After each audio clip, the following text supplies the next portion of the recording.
work program.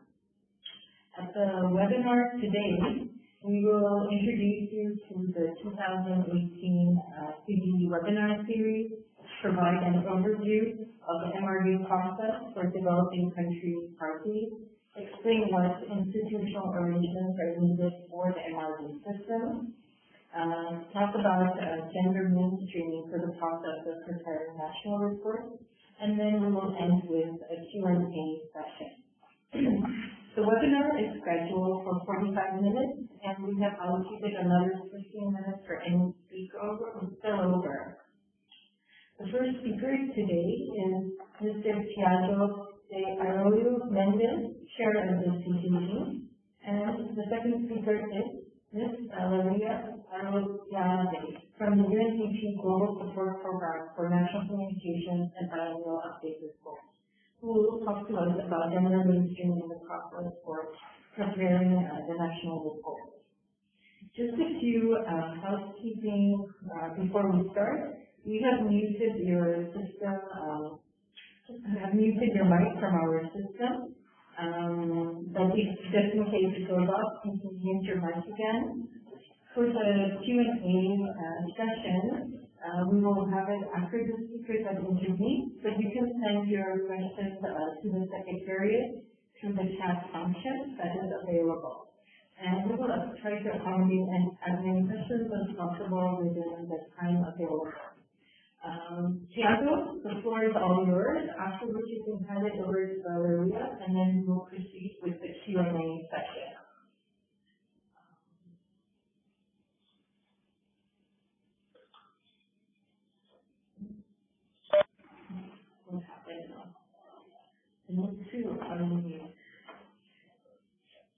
Offering the time to Chairman, sorry, I had you on mute, so I unmuted you now. Yep.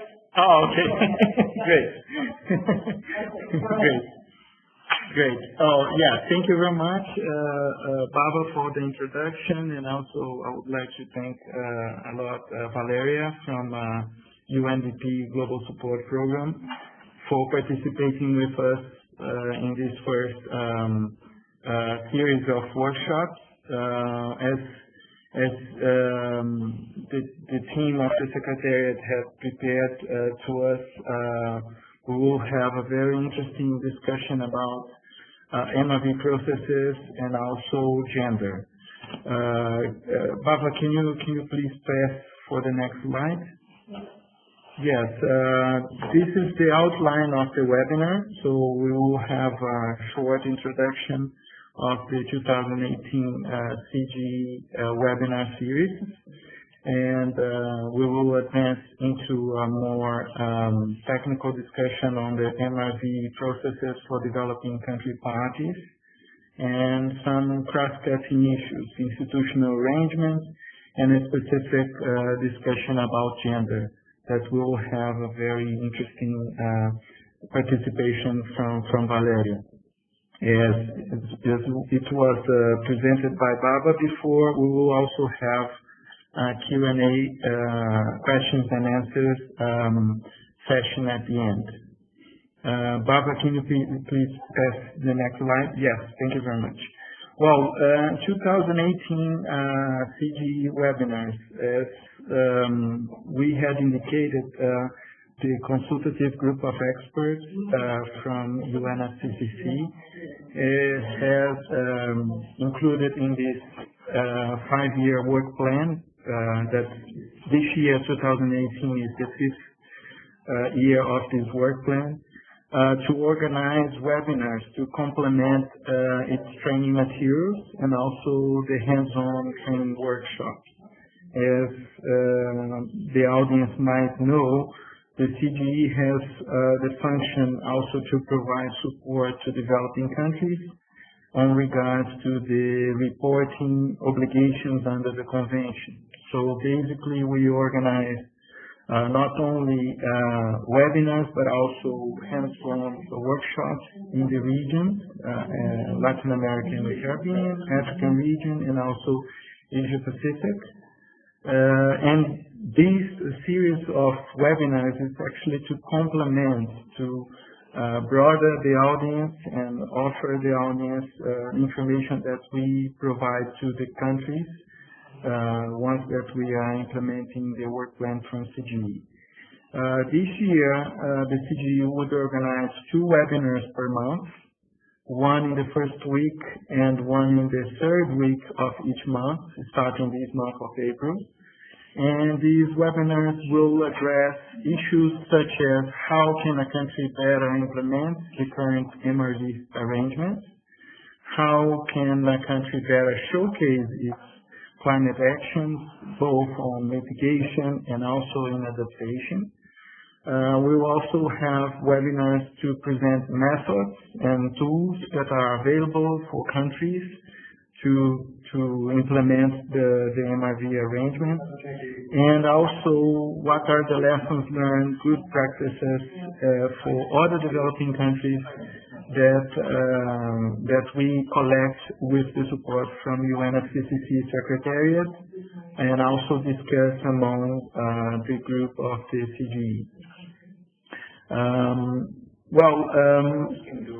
On the basis, that's the mission. So if you participating today, it's also very good to know that if you're interested in deepening the knowledge about these issues that I just had mentioned, please stay tuned with the CGE e-link, the e-platform that we will also provide every first week and every third week of each month from April to December, additional webinars. Baba, can you please pass the next slide, please? Great. On the MRV arrangement, we would like to further present to you what are the key elements on the existing MRV arrangement.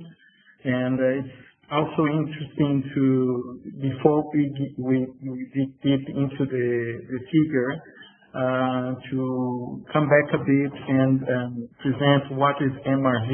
MRV is the acronym for Measurement, Reporting, and Verification.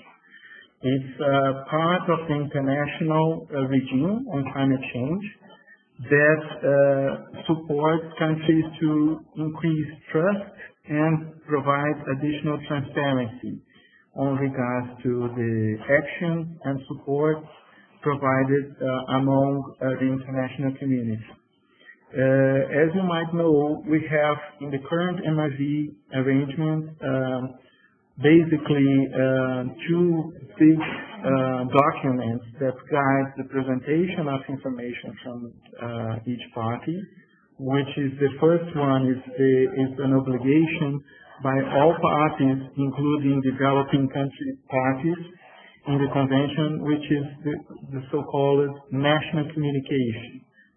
The national communications have to be presented by every party that is part of the convention, and also for developing country parties, the countries have to follow the Decision 17 CP8, where provides information on the level of the details, what are the obligations, what are the encouragements, what are information that may be provided. And it's important to present to you that all national communications need to provide measurements of GHG emissions and also sinks. So you have to present under the national communications the national GHG inventory and also the steps to implement the convention, meaning information about adaptation measures, information about mitigation policies and strategies, information about capacity building, and information spreading on climate change, and also information on technology transfer and finance received and requested by each developing country parties in the convention.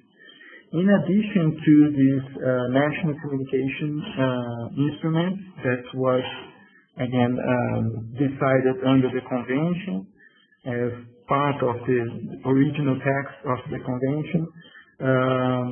It was enhanced the MRV system under the convention by the creation of the BURs. And the meaning of BURs is biennial update reports. As you may have identified, it is biennial. This means that every 2 years, countries that have provided information on the G&G inventory, measurements on the mitigation actions and their effects, and reporting on the domestic MRV systems. In addition, the countries may provide information on the needs and also the support received to the implementation of those mitigation actions, and also information on the presentation of the G&G inventory. You might have identified that some of the elements are very similar to the national communication, and this is not by accident, because the BURs actually present information on an updated manner. So normally, national communications are submitted every 4 years by developing countries, and the biennial update reports are presented in a biennial basis, or meaning every 2 years, with the updates from the inventory reports and also the mitigation actions. If you want to have additional information on how to design a BUR, it's available on Annex 3 of the Decision 2, CP17. And this basic information of the BUR is the element that goes to the next step into the international MRV system, which is so-called ICA. The ICA is the International Consultation and Analysis, which has a two-part process, which is the technical analysis of the BUR, and also a second part, which is more imperative and also facilitative, which is the facilitative sharing of views. These processes are also available on decisions on 2 CP17 and also 20 CP19. Apart from it, you also have decisions to define what are the domestic MRV arrangements for domestically supported NAMAs, NAMAs meaning the nationally appropriate mitigation actions, which are the voluntary actions put forward by the developing countries to the context of 2020 commitments based on the Cancun Agreement. Those information on how to inform and to provide information on the domestic MRV arrangements are also available on Decision 21 CP19, and how to report those domestic MRV arrangements in the BOR are also presented on the Decision 21 CP19. Apart from the bigger picture where we provide information on the full inventory, it is also possible for the developing countries that are willing to take advantage of results-based payments for forestry protection, for forestry protection of the forest, conservation of the forest, and also carbon enhancement, the possibility to provide in conjunction as a technical annex of the biennial update report, the report of the RED Plus, which presents the results that will be taken into account by the technical analysis to provide information under the results-based payments actions under the convention. This specific point has a specific MRV arrangement for the RED Plus, which is, again, voluntary. So it's not an obligation to every party to present, differently, for example, from the national communication, as I indicated before. But this is a key part of the system, MRV system, to be able to receive financial support for the results-based payments action. If you need additional information, please go to Decision 14 CP19. Bava, can you please pass to the next slide, please? Great. Well, as I indicated before, this process of the international consultation and analysis is an evolution that happened since the beginning of the convention. So once that you submit the information, the updated information from the biennial update report, what happens then with this information?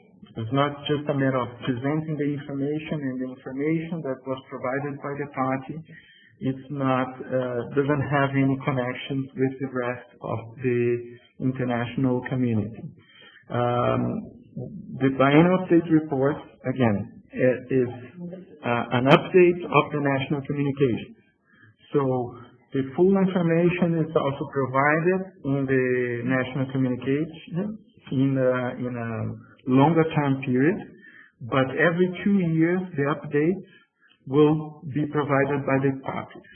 As I explained it to you, there is 2 steps. The first step is the so-called technical analysis, which is an exercise that is presented by the party and the UNFCCC Secretariat with the support from the CGE, implement the technical teams of experts, which is in the figure the acronym TTE. So you have the composition of the TTEs. What is the composition of the TTEs? You have experts that are participants in the roster of experts from UNFCCC that have to be indicated by the parties or international organizations that receive a specific training to be able to implement the technical analysis of the biennial update report. Once that they receive this training and they successfully complete this training, they are able to do the technical analysis, and as a result of the technical analysis, you have the elaboration in consultation with the party of a draft summary report. This information is actually provided by the TTE, meaning the international experts that do not participate in the elaboration of BORs of a country. So it's an external team of experts. It's not from the national community that provided the information. And they, in consultation with the party, draft the final summary report. So it's a consultation process. It's a technical analysis with the aim to enhance the transparency, with the aim to build trust, with the aim to provide clear and transparent information to all parties that participate in the international consultation and analysis. Once that you have this final summary report, it's posted in the UNFCCC website, and it starts the second part of the ICA, which is the facilitative sharing of views. Basically, this exercise is a workshop that takes normally between 1 hour and 3 hours. It's a session where the party that passed through the technical analysis and already have a final summary report from the team of technical experts presents orally to the community of countries that participate under the convention. They present the information contained in the BORs and also are available to answer questions among the parties that are present in the session. This session is open to all parties participating in the UNFCCC.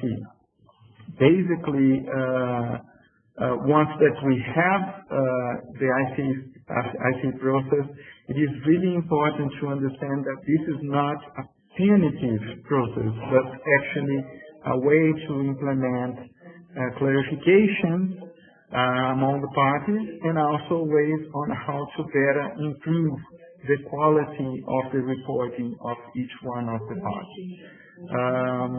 That's basically the first part of the presentation. Barbara, can you please move to the next slide? Yes. On regards to the institutional arrangements, it's really important to us to bear in mind that as a continuous process, the ICA and the MRV system under the convention, it is really important that the countries that participate into the exercise are able to put in place institutional arrangements that are sustainable. And specifically on the next few slides, we will provide an overview on the institutional arrangement. Again, it's very much important to take into consideration that once that this process will happen every year, that the countries are able to organize teams that will be able to provide information via the national communications and the BURs, but also be able to organize the teams to answer questions from the parties in the facilitative sharing of views, and also with the consultation that happens during the technical analysis. Due to this specific importance of the topic, the CGE had designed a specific communications material, and that's also why we are offering this series of webinars in the top of the hands-on workshops and technical materials. If you are available to learn more about it, there is in the UNFCCC CGE webpage materials that you can actually download to further study information about it. These informations are also available in several different languages, including in French, Spanish, and Arabic. So far, of course, in English also, but so far those are the specific points that we would like to mention.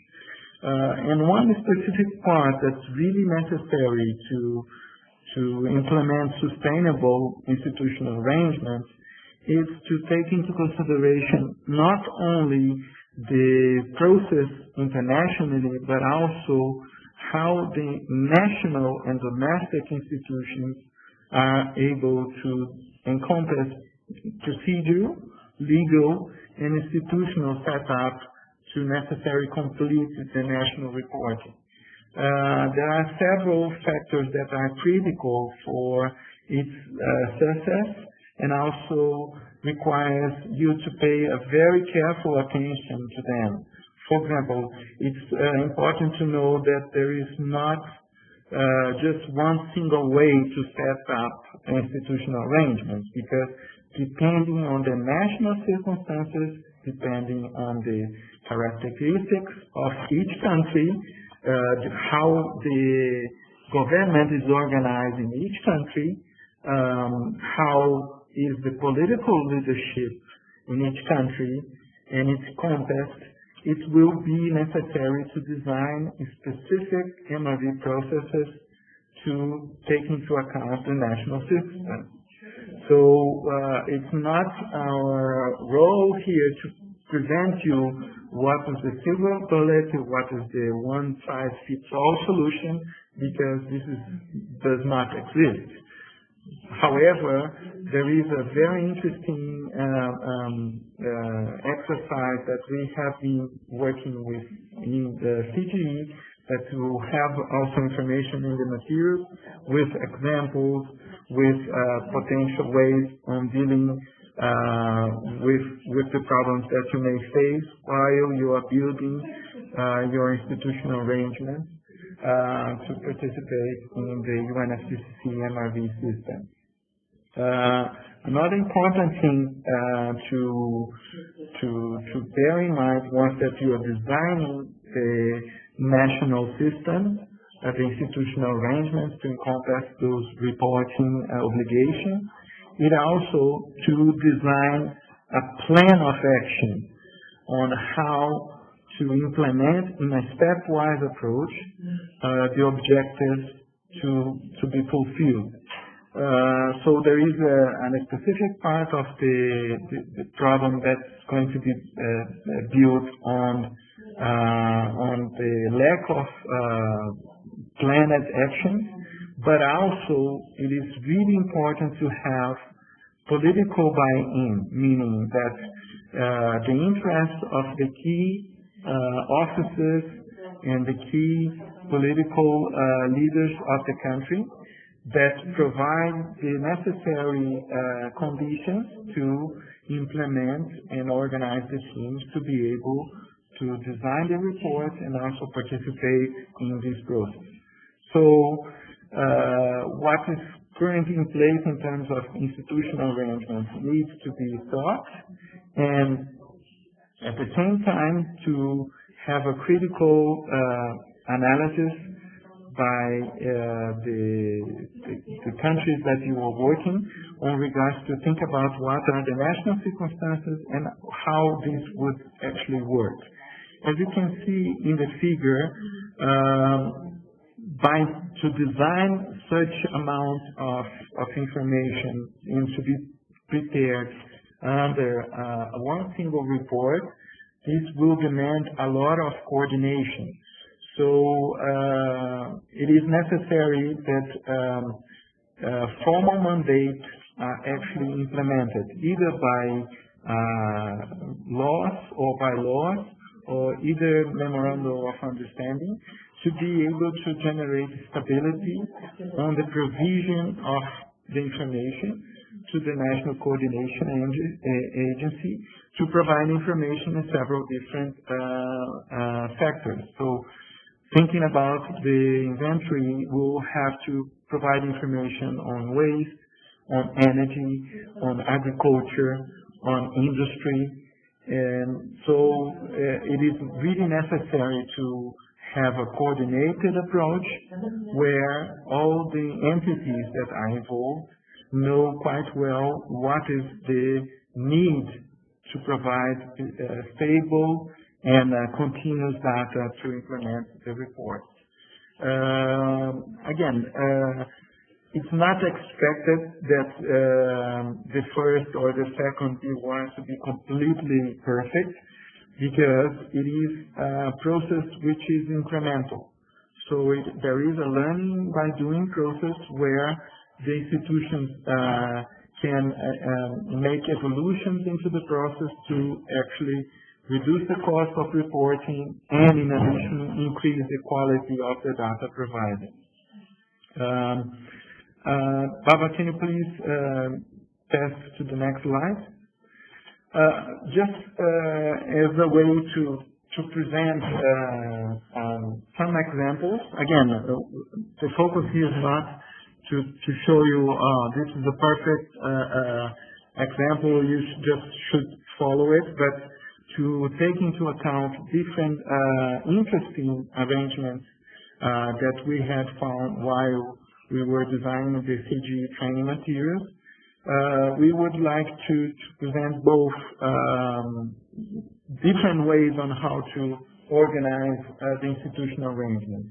The first one in the top of the page is the institutional arrangements from Singapore. There you have a very interesting way on how to organize the information based on an interministerial committee on climate change, where they do have the coordination done by the executive committee under the Prime Minister Permanent Secretary that designs the strategy, but you have a constant interaction with several different ministries that provide data to the implementation and etc.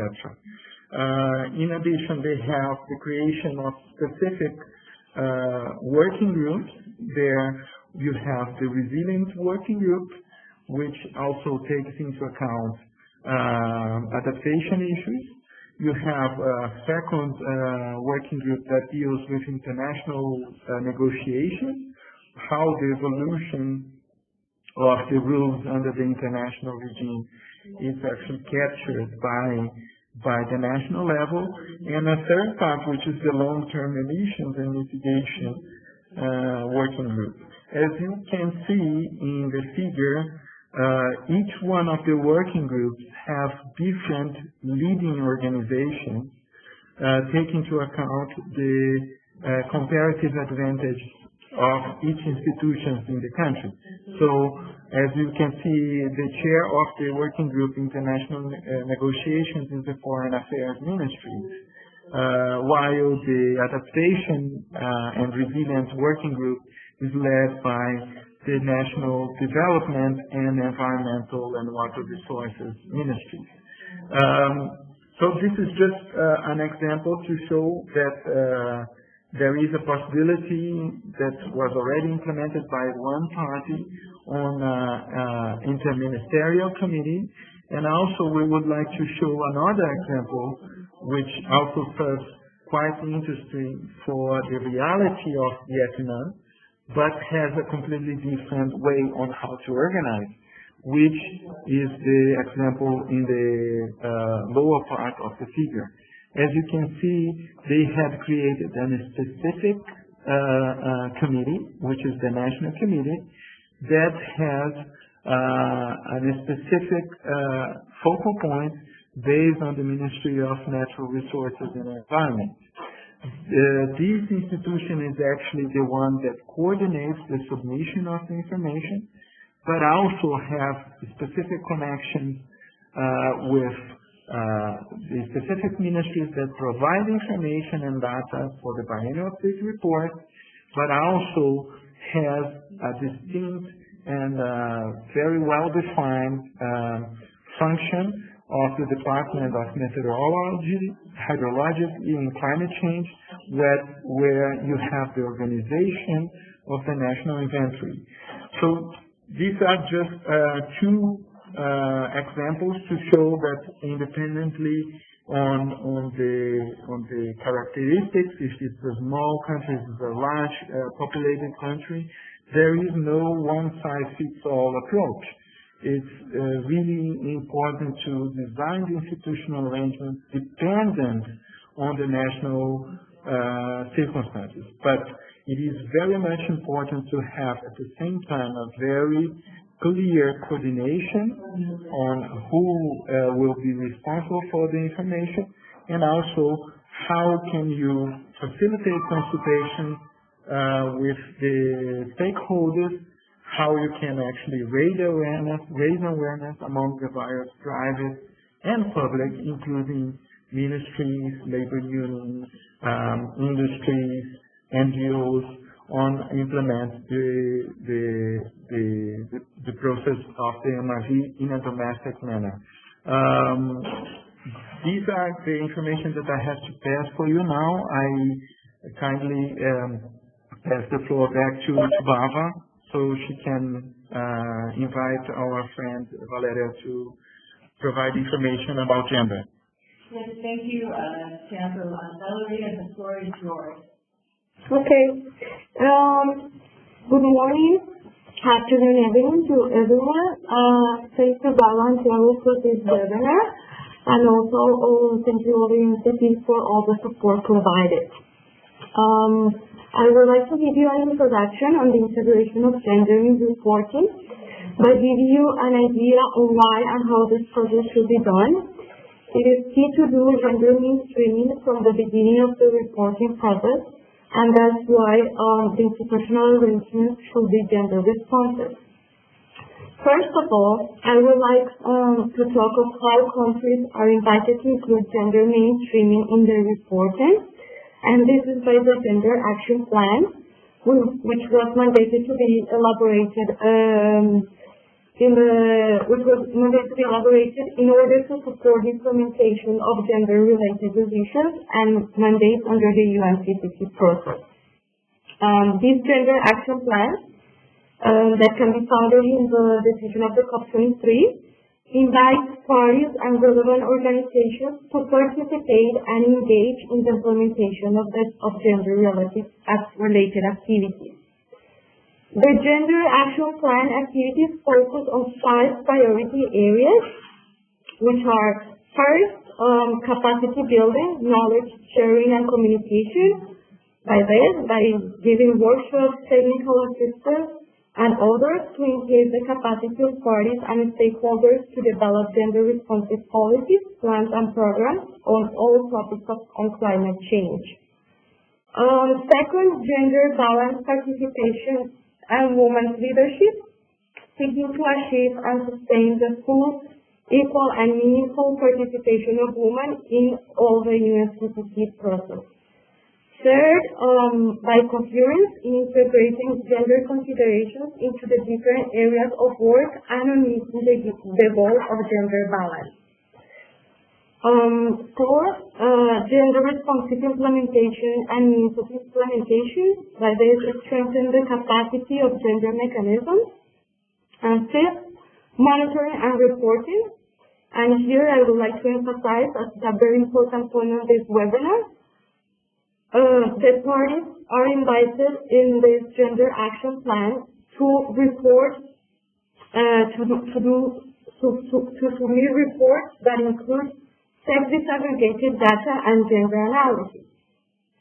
How? By informing on the differentiated impacts of climate change on women and men, but also to integrate gender considerations in all climate change topics that are reported as adaptation, mitigation, capacity building, and others.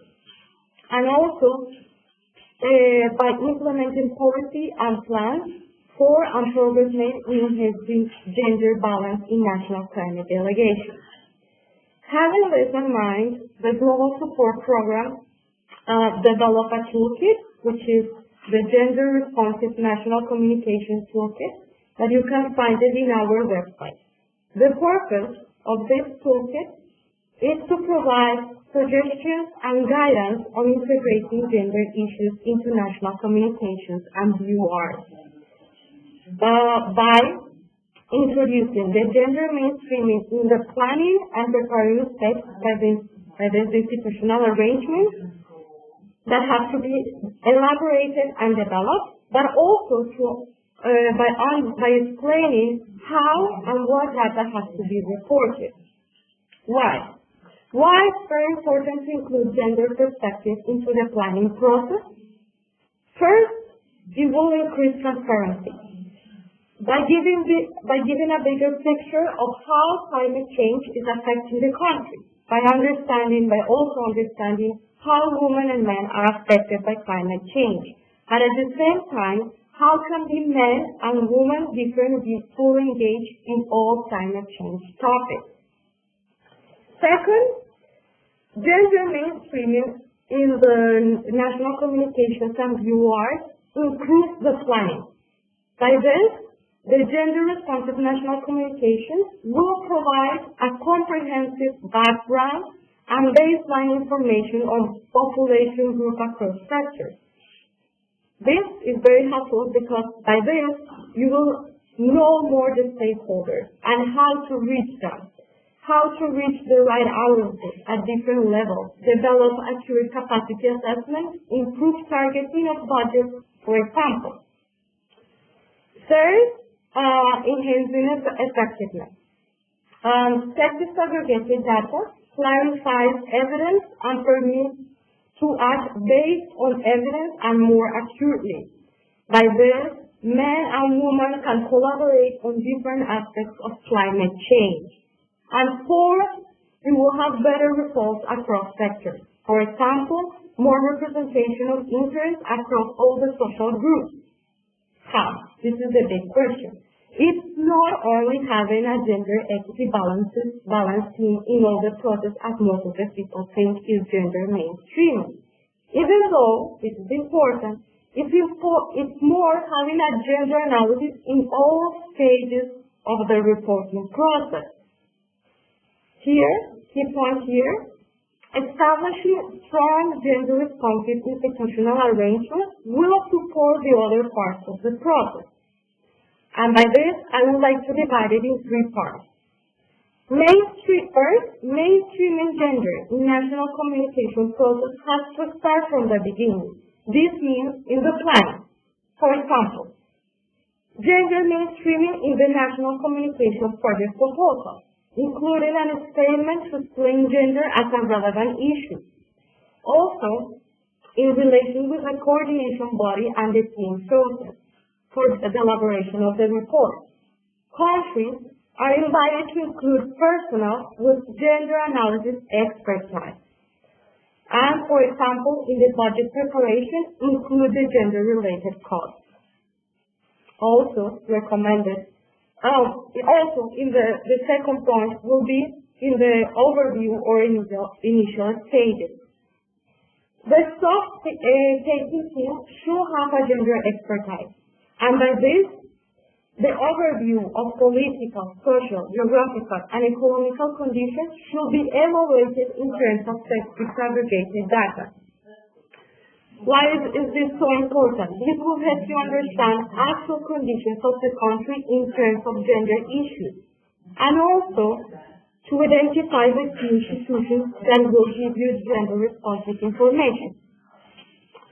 I would like to emphasize here in the importance of developing partnerships with them and why not and creating and doing coordination and why not elaborating agreements for data collection. And third, the engagement of the key stakeholders from the government, civil society, academia, and the private sector. It is very important to work with the Ministry on Gender Equality, to establish thematic groups, but also to establish criteria for working group membership to ensure that gender expertise is represented in each group. It's also important to provide capacity building in relation to national communication and the link between gender issues and environment and the role in national communications and BUR process. It is important that all stakeholders are aware of the importance of this topic. And also, why not developing commitment and ensure the roles and responsibilities of the stakeholders to ensure that all data collection includes gender issues in each step. And finally, collecting and sharing information from all stakeholders and establishing groups with them and partnerships. And voila, by this, I would like to finish by saying that reporting on preparing the national communications and BUR gender responses goes far beyond including women in the working team and has a great implication in the way in which data is collected and reported. But to achieve it, it's necessary to have a strong gender-responsive institutional arrangement, and by this, I am emphasizing on having a great planning and preparation. If you would like to have more information, don't doubt in contacting the Global Support Program. And that's all. Thank you. Thank you, Valeria, for your presentation. So we've got a few questions that have come in.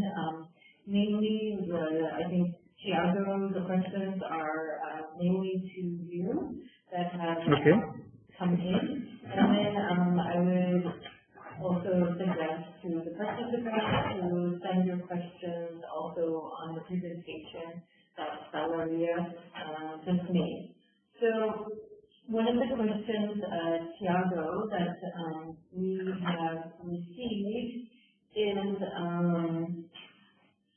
the MRV system that was presented in the context of NC, CUR, ICA, and will the design of the MRV in the context of the Paris Agreement remain identical?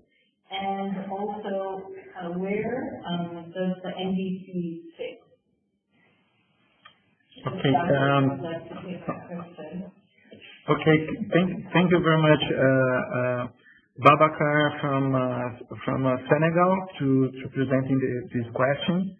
On regards to the first question, the PA, which means the Paris Agreement, it's not completely identical under what we have under the convention. Again, it's really important to differentiate a bit what's the exercise that we have under the convention. So we already have the universal participation for the MRV system. So all countries that are under the convention and there are developing countries, they have to implement what we just presented. On regards to the Paris Agreement, there is an evolutionary process from the rules that we have under the convention on a more structured approach that it's called the transparency system, which we don't have complete, we didn't finish yet the rules of how the transparency framework will be implemented under Paris Agreement. However, it is really important to emphasize that in the text of the Paris Agreement, there are a very similar approach from what we are having under the convention, meaning that there is going to have a continuous communication process and also a review process. So differently from what we have in the current MRV system, which we have the technical analysis and the facilitative sharing of views, these two approaches where we have a facilitative and consultation process with the technical team of experts. Under the Paris Agreement, it tends to be more stringent, meaning that the process will evolve from a technical analysis from a review. How it's going to happen, the review, what are the rules of this review, we still have to wait. We will have sessions, on negotiation sessions in May this year in Bonn and also at the end of the year in Katowice, which is expected to have the definitions of these rules. However, the exercise of having a biennial report to present information, it's quite similar from what we have in the rationale of the biennial update reports. On regards to the concept of no backsliding, the countries that participated in the definition of the Paris Agreement clearly indicated that the rules under Paris Agreement will have to take into consideration to be built on the top of the rules that already exist under the convention, meaning the MRV system that we saw today, potentially under the Paris Agreement, will be at least similar to what we had seen. Potentially, it will be more stringent, will be more strict on regards to the review processes. But it's expected that countries will have to present national communications and biennial reports under the Paris Agreement also. I hope that I have clarified the first question. On regards to the second question, which is where we fit the NDCs within this process, again, it's also a very interesting question. NDCs, meaning the nationally determined contributions, they are the basic contributions from each country that participates under the Paris Agreement. So it's the action that the countries are willing to make under the new agreement.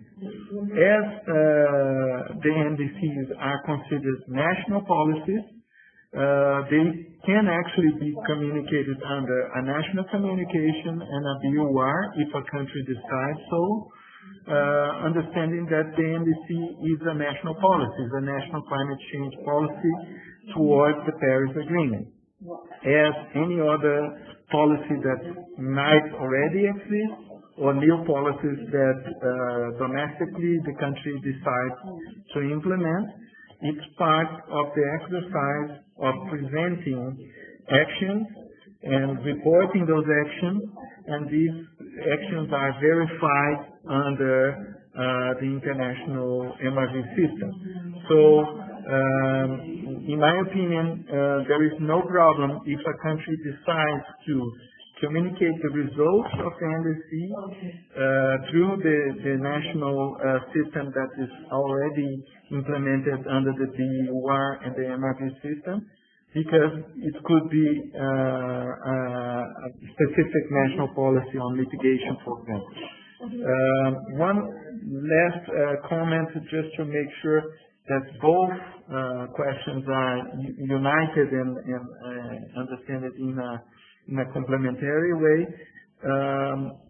Regardless if the country participates or not in the Paris Agreement, take into account again that some countries are part of the convention, but they did not ratify yet the Paris Agreement.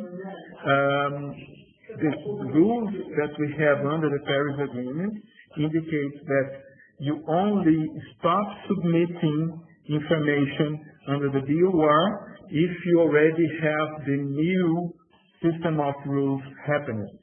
So meaning, regardless if countries are participants or not in the Paris Agreement, they have to participate as part of the convention in the MRV system. I hope that this clarifies. Yes, Tiago, thank you for your elaborate answer.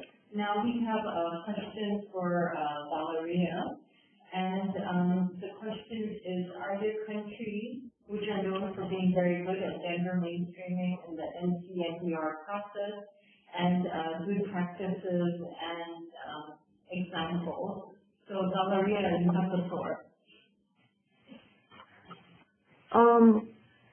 Yes, we have the Balkan region, which is the region that has most advanced related with the gender topics, and on gender mainstreaming, the national communications and BUR. And we even have here Sabrina from Macedonia, which is a country that already in the second BUR did a proposal including the gender mainstreaming. We still have the Balkan region as a pilot program for seeing how all the process goes for gender mainstreaming in the reporting process. Yep. Okay, great. Thank you. And then, Tiago, another question that we received is the examples that have been presented. How do you evaluate those examples on institutional arrangements? I just unmuted you.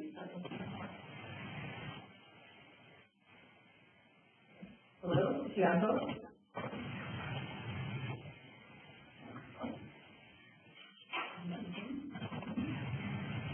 Tiago? Oh, hello. Yeah. Great. Thank you very much. Yes, again, this is also a very good question. We can treat these examples as good enough examples, meaning that you should not treat them as a silver bullet.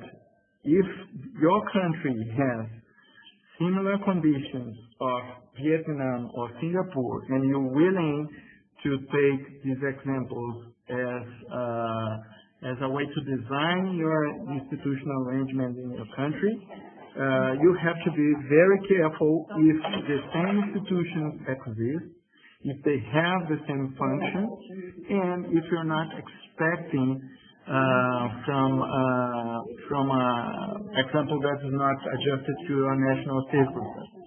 Again, let me just pause a bit and make a reflection. If, for example, in the case of the Singapore, we have a very interesting example where you have the Prime Minister office involved in the coordination of the process. If you have a team into the Prime Minister office in your country that is knowledgeable enough to do this coordination, this might be a good solution for you. But if you do not have any capacity or the size of the Prime Minister cabinet is so small that depending that if you add additional layer on climate change to them, and this will actually delay the whole process, maybe it's easier to make institutional arrangements such as Vietnam, that you define in a law and in the bylaws that a specific ministry has the capacity and the power to implement the full coordination of the exercise of different ministries. So again, we are not saying that these are outstanding good examples, because they are specific examples from each country that we have presented.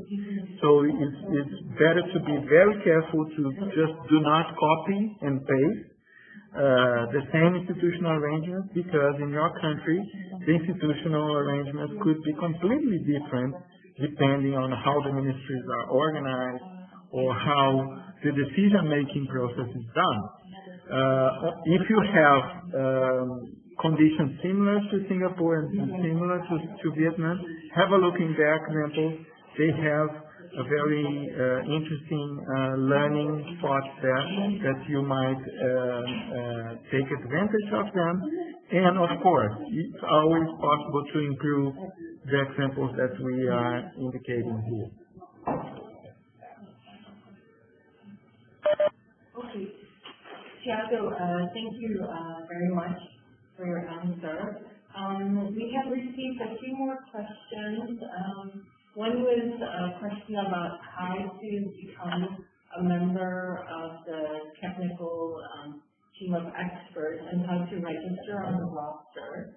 So this process is actually through your national focal point. And on our UNFCCC website, you can go and log in and register, and a message will be sent to your national focal point who has to approve you to be on the roster. And then after your approval, you'll be able to undertake the courses that Tiago mentioned earlier in the presentation. Then we also received another question. If a country could request the CGE for particular webinars on GHG inventory and mitigation assessment. As Tiago had mentioned earlier, this is part of a webinar series that the Secretariat is organizing for the CGE, and we will be covering topics on GHG inventory, mitigation, vulnerability and adaptation assessment, as well as the support issues. And if you would want further, very specific technical webinars, please get in touch with me, and we can help facilitate that as well. Barbara, just one comment on that regard. Yes. Especially taking into account the effort that the UNFCCC Secretariat, also from the CGE, is working. We understand that many of the information to actually be able to reach the national government, it's necessary to also present it in different languages. In some parts of the world, it's really necessary to have a French-speaking exercise or Spanish-speaking or Arabic-speaking exercise apart from English. Also, it is possible to trying to communicate with Baba and the Secretariat, and we have a very large network of experts that also could try to support the country if that's the case from the person that made the question. Okay. Yes, thank you. This actually brings us to an end to our webinar today. And we would like to thank everybody for participating in this webinar. Some of you have asked if the slides should be made available to the participants. For some participants that had registered earlier, we have actually emailed already the longer version of this presentation, which provides more in-depth topic discussion on some of the points that were raised today, and we would be happy to send this this presentation to you. So we will send it by email, and then we will also be holding another CGE webinar in about 2 weeks' time. So more information on that will be available. If you are on Facebook, you can follow Mitigation and Transparency Exchange page to stay updated on this webinar series. But this information will also be available on the UNFCCC website. And lastly, before we close, I'd like to thank Valeria and Thiago again for joining this webinar and providing some very useful insights on these topics. And before we close, one more thing, we will also have a survey that will open up when you close the session. So please fill out the survey so we can continuously improve and cater to the requirements that you would have. So thank you very much. Thank you, Thiago, and thank you, Valeria. Thank you, Baba. Thank you, Valeria. And thank you all for participating. Thank you all.